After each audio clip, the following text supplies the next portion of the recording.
Vehicles clearly are amongst the highest contributor to pollution. From the public health perspective, exposure, direct exposure to the vehicular fume, especially when we are traveling on the road or if we live close to the roadside, is amongst the highest and extremely toxic and of huge concern. Transport emission have a very strong linkage to public health apart from climate change. A study by ICCT shows that India loses something around 74 to 75,000 lives every year. These are premature deaths that can be attributed to transport vehicle exhaust. So we want to understand how vehicles perform in the real world when it comes to emission.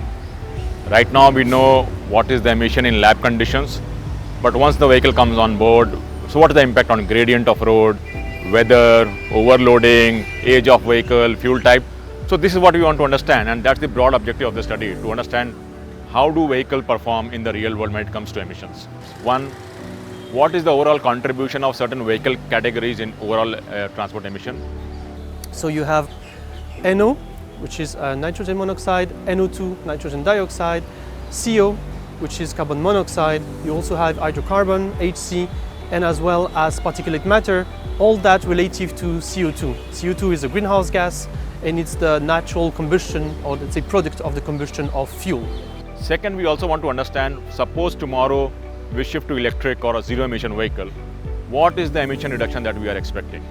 And third, we also want to understand the health impact of this emission. We also want to understand what is the health impact of transport emission in our cities.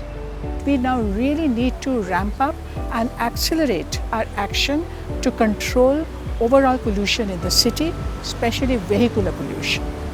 And therefore, we now really have to think, how do we move forward and think about the new alternative systems that can help us to at least go closer to how much real emissions are coming out of the vehicle, measure that, monitor that, and then take decisions and action accordingly.